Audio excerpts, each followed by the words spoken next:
तो दोस्तों, क्योंकि रिश्तों के भी रूप बदलते हैं कि आज के एपिसोड की शुरुआत एक अत्यंत दुखद दृश्य से होती है। बीकू ने अस्पताल में दम तोड़ दिया होता है तो भारती अपने पिता के शव से लिपटकर फूट फूट कर रो रही होती है। तभी अंगद उसको गले लगाकर संभालने की कोशिश करता है। वहीं दूर खड़ी वृंदा ये सब देखती है और उसका दिल टूट जाता है।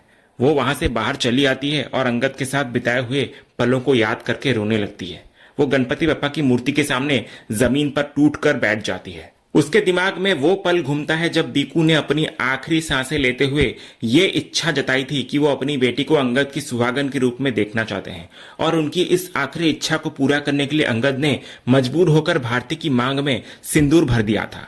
ये सब सोचकर वृंदा बिखर जाती है।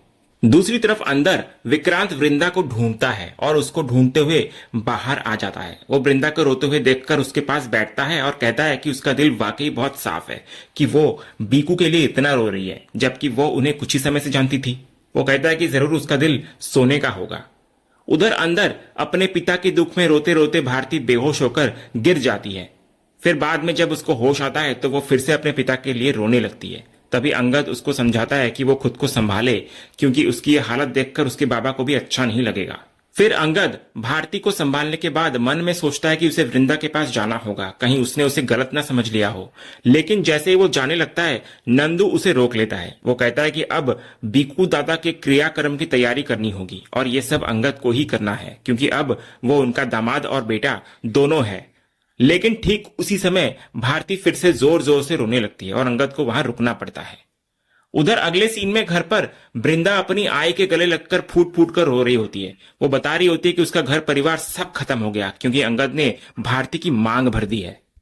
ये सुनकर मालती भी हैरान नजर आती है। फिर वृंदा कहती है कि वो मानती है कि ये बीकू दादा की आखिरी इच्छा थी, लेकिन अंगद ने एक बार भी उसके और अपने बच्चों के बारे में नहीं सोचा। मालती भी इधर अपने आप को कोसती है। वो कहती है कि वो तो शादी तुड़वाने आई थी, लेकिन उसने सब कुछ और भी ज्यादा बिगाड़ दिया।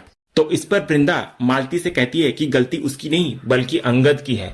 वो कहती है कि उसने अंगद को बार बार समझाया था कि बातें हाथ से निकल रही है, लेकिन उसने यकीन दिलाया कि रोका सगाई और शादी कुछ नहीं होगा, पर अब तो उसने भारती की मांग भी भर दी। वृंदा का दिल इस बात से टूट गया होता है कि अंगद ने सिंदूर को हाथ इसलिए लगाया क्योंकि उसे मांग भरनी थी। फिर वो कहती है कि अंगद ने वृंदा को आज खत्म कर दिया। इसके बाद वृंदा बोलती है कि वो मानती है कि ये बीकू की आखिरी इच्छा थी, लेकिन मुसीबत टालने के 1000 रास्ते होते हैं। अंगद कुछ भी बहाना बना सकता था। वो सवाल करती है कि क्या फैक्ट्री का नुकसान उनके रिश्ते से बढ़कर था। वो फैसला सुनाती है कि वो अंगद को कभी माफ नहीं करेगी क्योंकि वो माफी के लायक ही नहीं है। तो इस पर मालती वृंदा को शांत कराने की कोशिश करती है और कहती है कि वो कोई रास्ता निकाल लेगी। वो वृंदा को घर में मौजूद बच्चों का वास्ता देकर चुप रहने के लिए कहती है कि अगर उन्होंने उसे ऐसे रोते हुए देखा तो वे क्या सोचेंगे। लेकिन वृंदा खुद को संभाल नहीं पाती और अपनी आई के गले लगकर रोते हुए कहती है कि वो खुद को नहीं संभाल पा रही है क्योंकि अंगद ने बहुत गलत किया है। तभी ठीक इसी भावुक और तनावपूर्ण पल में वृंदा को विक्रांत का फोन आता है। फोन उठाने पर विक्रांत उसको बता रहा होता है कि वीकू दादा की अंतिम क्रिया होने वाली है और उसने उसे लोकेशन भेज दी है। वो कहता है कि उसे यकीन है कि वृंदा जरूर आएगी। ये फोन कॉल वृंदा के व्यक्तिगत दुख को एक सामाजिक जिम्मेदारी से जोड़ देता है, जो उसे घर से बाहर निकलने और एक और कठिन सच्चाई का सामना करने के लिए मजबूर करता है। उधर अगले सीन में विक्रांत के फोन के बाद वृंदा अंतिम क्रिया में पहुंचती है। गाड़ी से उतरते ही उसकी नजर अंगद पर पड़ती है और वो उसे गुस्से से घूरती है। इधर अंगद भी उसको देखकर मन ही मन सोचता है कि वो जानता है कि वृंदा बहुत दुखी होगी और वो उससे बाद में बात करके समझाएगा कि सिंदूर एक्सीडेंटली गिरा था। तभी इतने में पंडित जी अंगद को अंतिम संस्कार करने के लिए कहते हैं क्योंकि वो बीकू का दामाद है। तभी अंगद मना करने की कोशिश करता है और नंदू को बता रहा होता है कि सिंदूर गलती से गिरा था, लेकिन नंदू कहता है कि गिरा कैसे भी हो, मांग तो भरी गई थी, इसलिए अब दामाद और बेटे का फर्ज उसको ही निभाना होगा। तो मजबूर होकर अंगद बीकू दादा का अंतिम संस्कार करता है और चिता को मुखाग्नि देता है।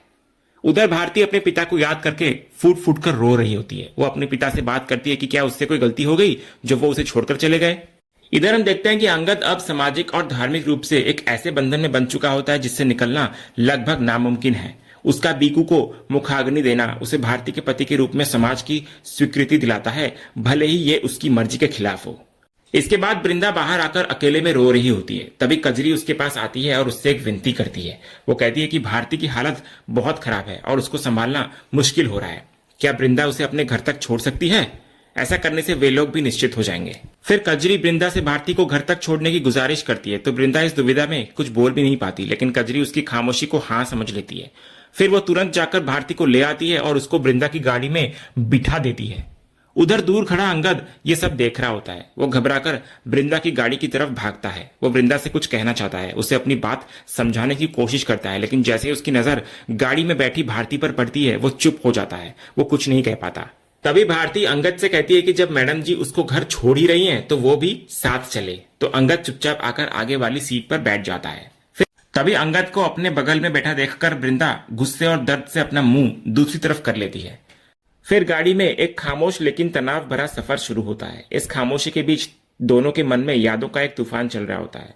इधर वृंदा के दिमाग में अंगद और भारती की सगाई, रोका और ये जबरदस्ती की शादी के पल घूम रहे होते हैं। उसे भारती की कही हुई बातें याद आती है कि मैं अंगद की दूसरी पत्नी बनूंगी और मेरा अंगद मुझसे बहुत प्यार करता है।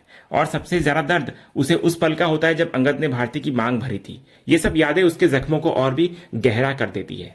उधर अंगद को भी वृंदा की कही हुई बातें याद आती है जब उसने कहा था कि मुझे सब गलत होते हुए दिख रहा है, सब कुछ हाथ से निकल चुका है। उसे वृंदा का दर्द और उसका टूटा हुआ विश्वास याद आता है, जिससे उसका अपराध बोध और भी बढ़ जाता है। और इसी दर्दनाक और खामोश सफर के दृश्य के साथ आज का यह एपिसोड यहीं पर खत्म होता है। तो दोस्तों, आपको आज के एपिसोड का अपडेट कैसा लगा, अपनी राय हमें कमेंट बॉक्स में जरूर बताएं। अगर आपको आज का ये वीडियो पसंद आया हो तो वीडियो को लाइक और शेयर जरूर करें और ऐसे ही लेटेस्ट एपिसोड के अपडेट जानने के लिए हमारे इस चैनल को सब्सक्राइब करना ना भूलें। मिलते हैं अगले वीडियो में, तब तक के लिए धन्यवाद।